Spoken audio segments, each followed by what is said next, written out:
Hi hello నమస్తే welcome to my channel. ఈ వారం కుకు విత్ జాతిరత్నాలో నిజంగానే అమేజింగ్ ఎంటర్టైన్మెంట్ ఇచ్చేదానికి మన వాళ్ళైతే రెడీగా ఉన్నారండి. ఇక వీళ్ళందరికీ అడ్వాంటేజ్ టాస్క్ అయితే పెట్టాల్సిందే కదా. ఇక ఫస్ట్ కళ్యాణ్తోనే స్టార్ట్ చేసేద్దాం. ఇక కళ్యాణ్కి అయితే ఈసారి హేమంత్ అయితే వచ్చాడు. ఇక హేమంత్తో పెట్టుకుంటే చాలా కామ్గా కొద్దిగా పీస్ఫుల్గా అయితే చేసుకోవచ్చు తను ఏం వంట చేయాలన్నా కానీ. సో దానికంటే ముందు అడ్వాంటేజ్ టాస్క్లో నిజంగా తల అయితే నొప్పి వచ్చేసింది ప్రతి ఒక్కరికి కూడా. ఎందుకంటే ఈ ఫ్లోట్ ఆర్ సింక్ అనే గేమ్ ఎప్పుడు పెట్టినా చాలా కన్ఫ్యూజింగ్గానే ఉంటుంది ఏ షోలో అయినా కానీ. ఇక మన వాళ్ళు జాతిరత్నాలు అసలే చాలా తెలివైన వాళ్ళు కదా. ఇక వీళ్ళు చెప్పే ప్రతిదీ కూడా రివర్స్ అయిపోతూ వస్తుంది. ఇక కళ్యాణ్ ఒక పెద్ద గుమ్మడికాయ అయితే తీసుకుని వచ్చేసాడు. ఇది నీళ్ళల్లో మునుగుతుందా తేలుతుందా అనేసరికి హేమంత్ అయితే అస్సలు తడబడకుండా ఇది నీళ్ళల్లో ఖచ్చితంగా మునిగిపోయి బద్దలైపోతుంది, ముక్కలు ముక్కలు అయిపోతుంది, చూస్తూ ఉండండి అని చెప్పేసి కాన్ఫిడెంట్గా చెప్పేశాడు. ఇక కాన్ఫిడెన్స్ కాస్త పటా పంచలైపోయినట్టు అది కాస్త ఫ్లోటింగ్లో పైనే తేలుతుంది. అందరూ ఓ మై గాడ్ ఇంత బరువైంది ఎలాగా తేలుతుంది అని అస్సలు అర్థం కాలేదు. ఇక నెక్స్ట్ వచ్చేసరికి మన పల్లవి గారికి ఈసారి అవినాష్ అయితే వచ్చాడు. ఇక అవినాష్ అయితే పల్లవి గారి దగ్గరైనా ఏమైనా కామ్గా ఉంటాడా లేదా అనేది చూడాల్సింది. అసలే ఈసారి అవినాష్ వేసుకున్న గెటప్ చూస్తుంటే కేరళ కుట్టీలు కదా వేసుకున్న డ్రెస్ అయితే వేసుకుని వచ్చేసాడు. ఆ యొక్క శారీని చుట్టుకొని చాలా విచిత్రంగా అనిపిస్తున్నాడు. ఇక తనైతే 2 వస్తువులు వేసింది. ఇక 2 వస్తువులు ఫ్లోట్ అని చెప్పినట్టున్నాడు. కాకపోతే ఇక రెండో వస్తువు ఏంటంటే గ్రేప్స్. ఇక గ్రేప్స్ చూడగానే ఇవి ఫ్లోట్ అవుతాయి అన్నట్టుగా చెప్పాడు. ఫ్లోట్ ఎలా అవుతాయి? అంత నిండుగా అంత పెద్ద బంచ్ ఆఫ్ గ్రేప్స్ వేస్తే ఖచ్చితంగా మునిగిపోతుంది కదా. ఏముంది అని చెప్పేసి చక్కగా ఫ్లోట్ అని రాశాడు. కాకపోతే అది సింక్ అయితే అయిపోయిందనమాట. ఇక దాంతో వచ్చి నాకు వద్దురా బాబో ఈ జీవితం అన్నట్టు ప్యాడ్ అక్కడ పడేసి వెళ్ళిపోతూ ఉంటాడు. ఇక నెక్స్ట్ వచ్చేసరికి తనూజ గారికి అయితే ఈసారి రోహిణి అయితే వచ్చింది. చూద్దాం, అందుకే వీళ్ళ కాంబినేషన్ బాగా కుదిరిందేమో. ఇద్దరు కలిసి ఈసారి వంట మాత్రం సూపర్గా చేసేసి క్రెడిట్ అయితే కొట్టేస్తారు ఈసారి. ఇక నెక్స్ట్ రోహిణి దగ్గరికి వచ్చేసరికి మన తనూజ ఏమి చూపించిందంటే మన అల్లం అంటే ఫస్ట్ వచ్చేసి చక్కగా సింక్ అనే చెప్పింది. ఒక వాటర్ మెలన్ సింకా ఫ్లోట్ అంటే ఫ్లోట్ అయితే అయ్యిందనమాట. ఫ్లోట్ అని చెప్పింది.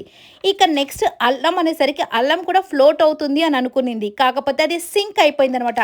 ఇక సింక్ అయ్యేసరికి ఇదిగో తొడ కొడుతున్నాను నువ్వు పైకి లెయ్యి అన్నట్టు శకుంతల గారు అయితే ఎలాగైతే ఆ స్లాంగ్లో ఎలా మాట్లాడతారో అలాగే బిడ్డ తొడగొడుతున్నాను నీ అమ్మ పైకి లే అన్నట్టుగా ఏదో చెప్తూ ఉంటుంది. ఎలా పైకి లేసింది?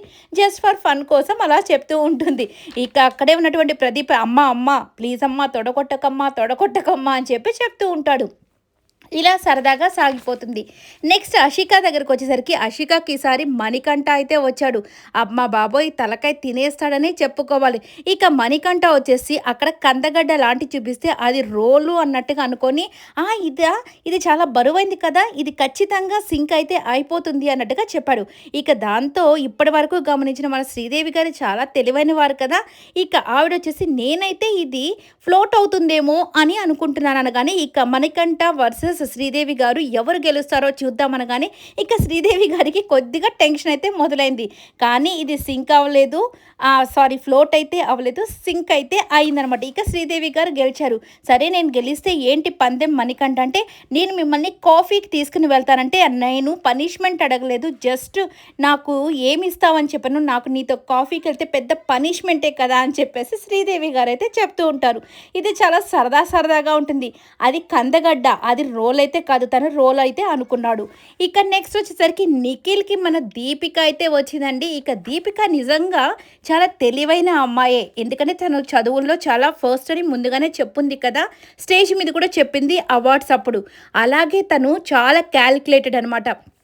అక్కడ ఒక కొబ్బరి చిప్పని అయితే పెట్టారు, హాఫ్ కొబ్బరిని, ఇక ఎండు కొబ్బరిని. ఇది సింక్ అవుతుందా ఫ్లోట్ అవుతుందంటే నా అనాలిసిస్ ప్రకారం వాటర్ ఉన్న ప్రతిదీ కూడా ఫ్లోట్ అయితే అవుతుంది కదా, సరే ఇది మాత్రము సింక్ అవుతుంది ఎందుకంటే ఇది డ్రై కోకోనట్ కాబట్టి అని చెప్పగానే ఇక నిఖిల్ మాత్రం 100% ఇది మాత్రం ఫ్లోటే అవుతుంది, సింక్ అయితే అవ్వదు ఎందుకంటే చాలా తేలిగ్గా ఉంది కదా అని నిఖిల్ అనుకున్నాడు. కానీ తను మాత్రం లేదు, ఇది చక్కగా సింక్ అయితే అయిపోతుంది, ఫ్లోట్ అయితే అవ్వదు, ఇది కానీ నిజంగా నేను చెప్పింది రైట్గానైతే హ్యాపీ. లేకపోతే నిఖిల్ చెప్పినట్టు అది కానీ ఫ్లోట్ అయిందంటే మాత్రం నేను ఈ యొక్క ఎపిసోడ్ మొత్తము తల మీద ముసుగు వేసుకొని ఒక మూల కామ్గా కూర్చుంటాను, ఏమీ మాట్లాడను అని చెప్పేసి అందరితో ఛాలెంజ్ చేసింది.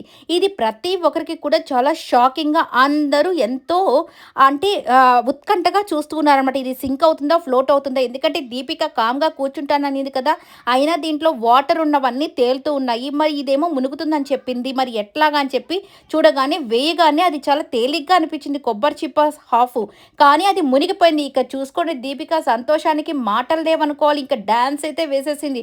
ఇక మన ప్రదీప్ కూడా తనతో పాటు కలిపి డ్యాన్స్ వేస్తూ మొదలు పెట్టేశాడు. ఇక నిఖిల్ అయితే ఆశ్చర్యపడు, ఓరే బాబోయ్ ఈ అమ్మాయికి ఎంత బుర్రుందరా బాబోయ్ అన్నట్టుగా. ఇక తనుజ గారు కూడా అలా చూస్తూ ఉండిపోయింది. ఇలాగా ఫుల్గా అయితే ఈసారి ఎంటర్టైన్మెంట్ మాత్రం చాలా బాగుంటుంది. ఇదంతా సాటర్డే సింగమ్స్ చేసే వాళ్ళదనమాట, అంటే ఈ సింకా ఫ్లోట్. కానీ సండే సిజ్లర్స్కి వచ్చేసరికి ఏం చెప్పారంటే, ఇక వాళ్ళకి హెడ్ ఫోన్స్ అయితే పెట్టేసి జాతిరత్నాలకి వాళ్ళు ఒక పాట పాడతారు. ఆ పాటలో ఇప్పుడు ఫస్ట్ వచ్చేసి మన శ్రీకాంత్ గారికి వచ్చేసి హరి అనమాట పెయిరప్. ఇక హరిని ఒక పాట పాడమంటే బంగినపల్లి మామిడి పళ్ళు రంగు చూడండి అట్లాగా పాటని కదా, ఆ పాట పాడితే దాంట్లో మామిడికాయ కదా, ఆ మామిడికాయని తీసుకురావాలి. ఇక ఆ పాట పాడే విధానం చూడండి, హరి అయితే నోరు తెరిచి నాలిక బయట పెట్టి రకరకాలుగా చేస్తూ ఉంటాడు. ఇక దాంతో ఇమ్మాన్యుల్ వచ్చి, ఒరే నువ్వెందుకురా విచిత్రాలుగా పాట పాడుతున్నా, నోరు తెరిచి ఆయన భయపడుతున్నాడు రా అని చెప్పి చెప్తూ ఉంటాడనమాట. ఇక సరే అని చెప్పేసి కాస్త ముందుకి పరిగెత్తున్నప్పుడు కాలు ముందు పెట్టి మనము రెడీ స్టడీ అన్నప్పుడు ఎలా ఉంటామో అలా ఉండి నోరు తెరిచి పాడుతూ ఉండగానే ఇక ప్రదీప్ వచ్చేసి, ఒరే నువ్వెందుకురా ఇలాంటి పొజిషన్లో నువ్వు నార్మల్గా నిలబడి పాడచ్చు కదరా అని చెప్పి చెప్తూ ఉంటాడు. హరి ఈసారి బెగ్గర్ గెటప్ అయితే వేస్తాడనమాట. ఆ పాట పాడే విధానం చూస్తే కూడా నవ్వు అయితే ఆగట్లేదు, అంతలాగా పాడేశాడు. ఇక నెక్స్ట్ వచ్చేసరికి మన రాకేష్కి వచ్చేసి సుహాసిని గారు, ఈవిడొచ్చేసి ఉట్టు మీద కూడు ఉప్పు చేప తోడు అని ఉప్పు చేప అవి చెప్తూ ఉందనమాట. ఉప్పో లేకపోతే చేపో ఏదో ఒకటి తీసుకురావాలి. ఇక వీళ్ళ నోరుని బట్టి వాళ్ళు గెస్ చేయాలి. ఇది కొద్దిగా కష్టమైన, ఎందుకంటే ఆ టైంలో ఆ పాట పాడడం అది గెస్ చేయడం కొద్దిగా కష్టమవుతుంది. ఇక నెక్స్ట్ వచ్చేసరికి మన దీక్ష వచ్చేసి మన తేజు గారికి అనమాట. ఇక ఈవిడొచ్చేసి కొంచెం ఉప్పు కొంచెం నీరు అంటూ ఉంటే ఇక ప్రదీప్ గారు వచ్చేసి కొంచెం ఉప్పు కొంచెం నీరు అని స్లాంగ్ అని కొద్దిగా సాగదీసి పాడుతున్నాడు. నార్మల్గా పాడితేనే వాళ్ళకి అర్థం చేసుకోవడం కష్టం, ఇంకా కొద్దిగా విచిత్రాలుగా పాడితే పక్కన వాళ్ళు ఏం గెస్ చేస్తారు. ఇక సండే వాళ్ళకైతే ఇక ఏమైపోతుందో వాళ్ళ పరిస్థితి అసలు అర్థం కాలేదు. డేమాన్ అయితే అసలుకి మన ప్రోమోలో కూడా చూపించట్లేదు, ఏంటో పాపం అని అనిపిస్తూ ఉంటుంది. ఇక ఈసారి రీతుది కూడా చూపించలేదు, ఇమ్మాన్యుల్ కూడా చూపించలేదు. మేబీ నెక్స్ట్ ప్రోమో కోసం వెయిట్ చేయాల్సి ఉంటుంది మనమంతా. ఇక నెక్స్ట్ వచ్చేసరికి సంజయ్ తుమ్మా గారు అలీ గారికి ఒక పాట చెప్పాడు. ఆయనైతే భలే కరెక్ట్గా చెప్పేశాడు, వంగతోట మలుపు కాడ కొంగు పట్టి లాగాడు అనగానే మన అలీ గారు అయితే శ్రీదేవి గారి కొంగు పట్టుకొని కొంగు పట్టి లాగాడు అని చెప్పేసి తన బైసెప్స్ని ఇలాగా పైకి ఇట్లా లిఫ్ట్ చేస్తూ భలే చేసి చూపించాడు. నిజంగా ఆసమ్గా అనిపించింది. సో సూపర్ ఫన్తో ఈసారి మాత్రం ఎంటర్టైన్మెంట్ మాత్రం అదిరిపోబోతుంది. దాంతోపాటు కుక్స్ చేసే వంటలు కూడా అదిరిపోబోతున్నాయి. ఇక 2 వారాలు హ్యాపీగా ఉండొచ్చు, ఎందుకంటే ఎన్నో ఎలిమినేషన్ కాబట్టి. సో ఈ 2 వీక్స్ మళ్ళీ స్కోర్స్ని వాళ్ళంతా చూసి దాని తర్వాత ఎలిమినేషన్ పెడతారు కాబట్టి. ఈ వీడియో నచ్చితే లైక్ చేయండి, షేర్ చేయండి, కామెంట్ చేయండి, సబ్స్క్రైబ్ చేసుకోవడం మర్చిపోకండి.